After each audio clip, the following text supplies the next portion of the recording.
بسم اللہ الرحمن الرحیم۔ عزیز طلبہ السلام علیکم۔ آپ دیکھ رہے ہیں میرا YouTube channel Urdu class with Khurram. حاضر ہوا ہوں آج نئے عنوان کے ساتھ۔ آج کا ہمارا نیا عنوان ہے ادا جعفری کی غزل ہونٹوں پہ کبھی ان کے میرا نام ہی آئے تو صحیح برسر الزام ہی آئے۔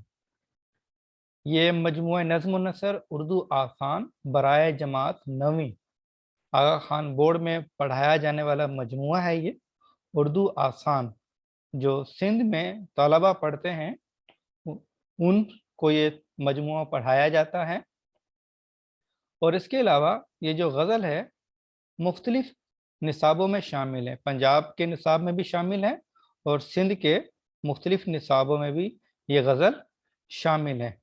آج انشاءاللہ اس کی مکمل غزل کی تشریح سادہ اور آسان الفاظ میں سمجھنے اور سیکھنے کی کوشش کریں گے۔ پہلے ہم شاعرہ کا تعارف پڑھ لیتے ہیں۔ ادا جعفری۔ ادا جعفری کی پیدائش 22 اگست 1924 عیسوی کو بدایو شہر میں ہوئی۔ بدایو شہر یہ ہندوستان کا ہے۔ والدین نے ان کا نام عزیز جہاں رکھا تھا۔ ان کی عمر 3 سال تھی کہ ان کے والد مولوی بدر الحسن کا انتقال ہو گیا۔ ان کے والد کا نام تھا مولوی بدر الحسن۔ ٹھیک ہے۔ ادا جعفری نے 13 برس کی عمر میں ہی شاعری شروع کر دی تھی۔ چھوٹی سی عمر میں، 13 برس کچھ زیادہ عمر نہیں ہوتی۔ وہ ادا بدایونی کے نام سے شعر کہتی تھی۔ ٹھیک ہے، پہلا جو تخلص تھا وہ جو کرتی تھی ادا بدایونی۔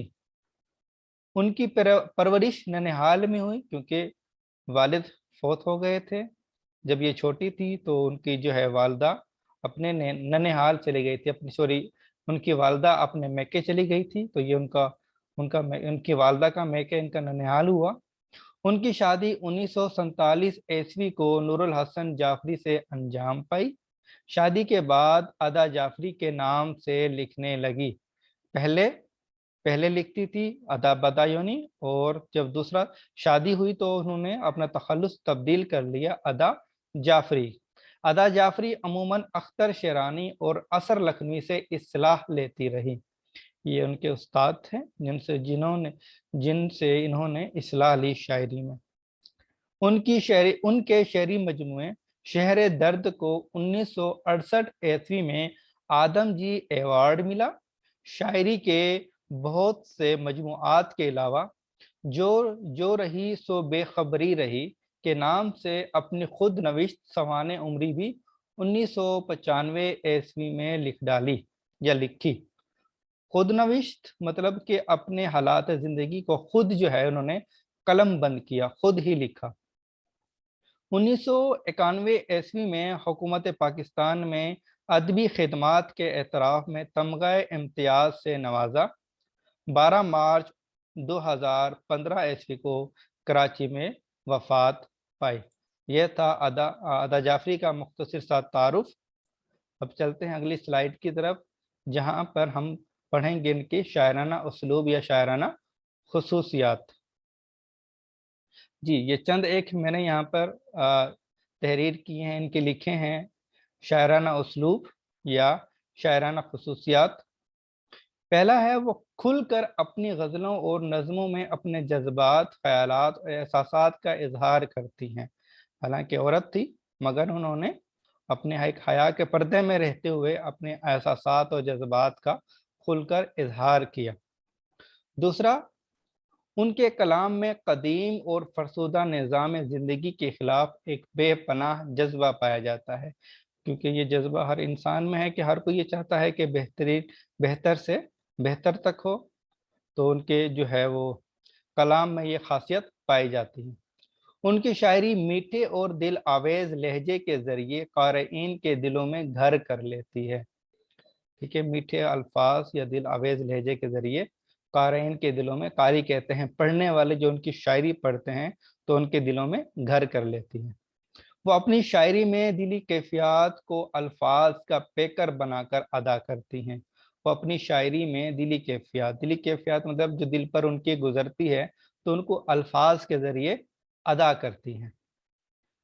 जो उनकी आखिरी है, सादा आसान जबान और नर्म अंदाज़े बयां उनकी शायरी की अहम खासियत है।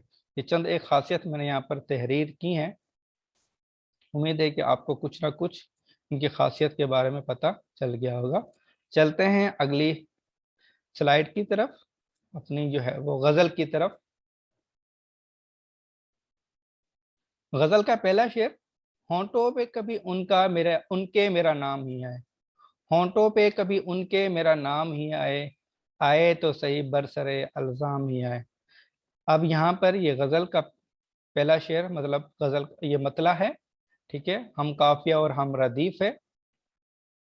होंठ के होंठ आपको पता है किसे कहते हैं, अगर लब होता तो शायद मैं होंठ का यहाँ पर जिक्र करता। अब होंठ लब को ही कहते हैं, लब मतलब होंठ, होंठ मतलब सॉरी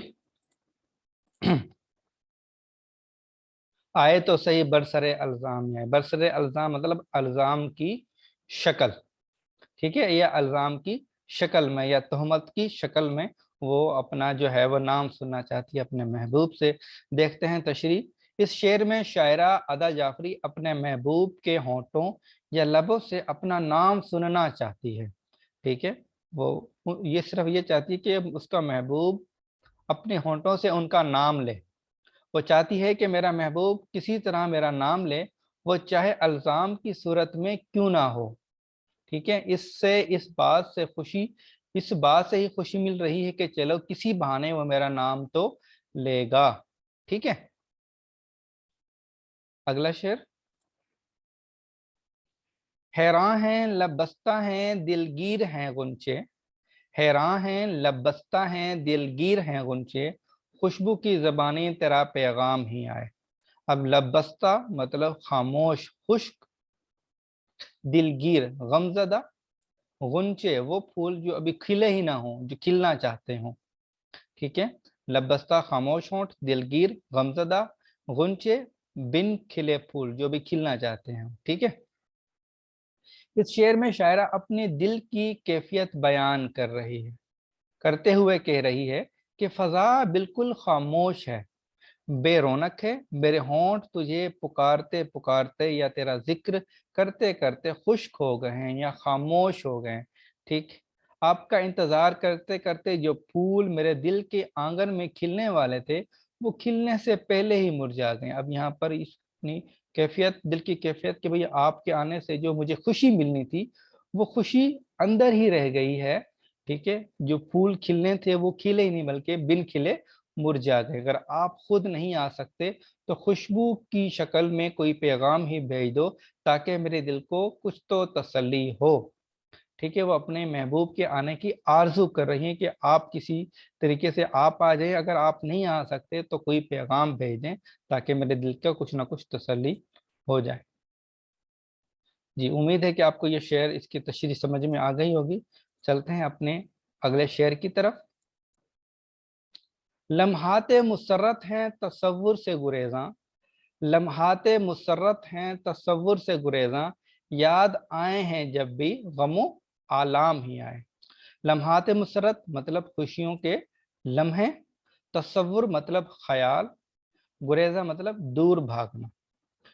मैं इस जो ये शेर है इसको इस नुक्ते नज़र से समझा हूँ कि इस शेर में शायरा अब इंसानी फितरत की बात करते हुए कह रही है, ठीक है। जो खुशियों के लम्हात हैं, जो लम्हे हमने खुशियों में गुजारे हैं वो हमारे ख्यालों से दूर ही रहते हैं, वो हमें बहुत कम याद आते हैं बनिस्बत दुखों के, गमो आलाम के, क्योंकि इंसानी फितरत है कि वो अपने खुदा की तरफ से मिली हुई खुशियों को तो जल्द भूल जाता है और दुखों को हमेशा याद रखता है, ठीक है। तो इस फितरत को की बात कर रही है कि दुखों को तो हम याद रखते हैं मगर जो खुशियां हमें मिलती हैं वो हमें अक्सर भूल जाती हैं।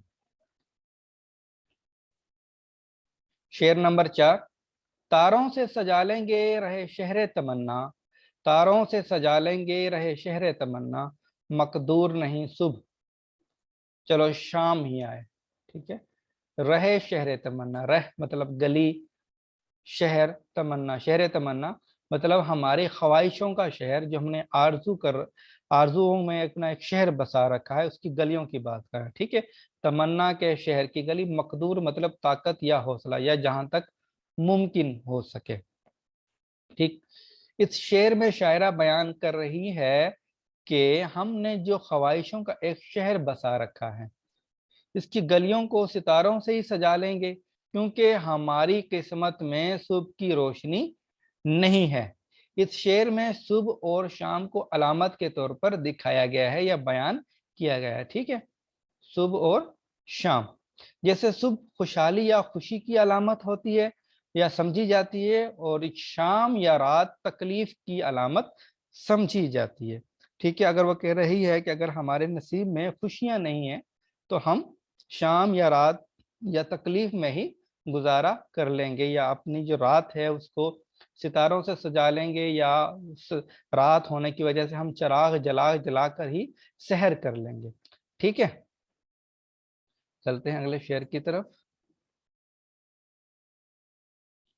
शेर नंबर 5, शेर नंबर 5, क्या राह बदलने का गिला हम सफरों से, क्या राह बदलने का गिला हम सफरों से, जिस राह से चले तेरे दरोबाम ही आए। ठीक है, हम सफर साथी, दोस्त या महबूब। ठीक है, दरोबाम मतलब गली, घर, चौखट या कूचा कहते हैं। ठीक है, उसका महबूब का दरोबाम या महबूब की गली से मुराद ली जा सकती है। तो इस शेर में तो जाफरी, इस शेर में शायरा बयान कर रही है कि मेरे हमसफर मुझसे अलग होकर रास्ता तब्दील कर चुके हैं। जो मेरे हमसफर थे उन्होंने मुझे छोड़ दिया है और उन्होंने अपना दूसरा अलग रास्ता अपना लिया है। अब मैं उनसे जुदा होने का क्या शिकवा करूं भाई, जिन्होंने छोड़ दिया, जिनको ये नजर नहीं आया कि हमने उनके सहारे जिंदगी गुजारनी थी, या हमने उनसे अहदो पैमा किए थे, या हमने उनसे वादे किए थे इकट्ठा, जो इकट्ठी जिंदगी गुजारेंगे, मगर उन्होंने हमें छोड़ दिया है। ठीक है, अब उससे हम क्या शिकवा करें। खुद मेरा ये हाल है कि हर जगह महबूब हम सफर ही का एहसास होता है। जब हम किसी सफर के लिए निकलते हैं या सफर से लौटते हैं तो तेरे दरोबाम पर हाजिरी जरूर देते हैं। जब भी जाते हैं या वापस आते हैं किसी सफर से, तो फिर हम आपके दर पर जो है वो हाजिरी देते हैं, या आपके दर, आपकी गली से होते हुए जाते हैं, या आपके दर से या आपके घर के आगे से गुजरते हैं। उम्मीद है कि आपको ये शेर भी समझ में आ गया होगा। शेर नंबर 6, थक हार के बैठे हैं सरे कुए तमन्ना, थक हार के बैठे हैं सरे कुए तमन्ना, काम आए तो फिर जज्बाए नाकाम ही आए। सरे कुए तमन्ना, तो जो मैं इसका जो मतलब ये समझाऊं कि जो तमन्ना जो थी हमारी, अब वो जो मांद पड़ गई है, जो हमारा जो जज्बा था, ठीक है, आपके इंतजार का कह लें या आपको चाहने का कह लें, वो जो है वो कम हो चुका है। काम आए तो फिर जज्बाए नाकाम ही आए। ठीक है, तशरीह देखते हैं क्या कहते। इस शेर में शायरा अदा जाफरी ये कहना चाह रही हैं कि हम अपने महबूब की तरफ से जवाब का इंतजार करते करते थक चुके हैं। ठीक है, जो उन्हें अपने महबूब की तरफ से जवाब का इंतजार था, तो वो उनका जो उनकी तरफ से कोई ऐसा मुस्बत जवाब नहीं आया, वो इसलिए थक चुके हैं। अब हम हौसला, अब सॉरी, अब हमारा हौसला, हम हमारा की जगह हम लिखता, अब हमारा हौसला खत्म हो चुका है, हमारी बर्दाश्त जवाब दे चुकी है। अब हम अपने महबूब की तरफ से नाउमीद हो चुके हैं। हमारे पास नाकामी का जज्बा जो बचा है, हमारे पास नाकामी का जो जज्बा बचा है, उसके जरिए हम अपनी बकिया जिंदगी गुजार लेंगे। इससे मुराद ये भी ली जा सकती है कि जो यादें हमने आपके साथ, जो वक्त हमने आपके साथ गुजारा है, तो वो हमारी यादें बन गई हैं, तो हम उसके जरिए अपनी बकिया जिंदगी गुजार लेंगे। ठीक है, अगले शेर की तरफ चलते हैं। बाकी न रही, बाकी न रहे साख अदा दश्ते जुनों की, बाकी न रहे साख अदा दश्ते जुनों की, दिल में अगर अंदेशा अंजाम ही आए। साख मतलब इज्जत या आन बान, اندیشہ انجام مطلب انجام کا خوف، دشت جنوں مطلب صحرا جنگل. ٹھیک.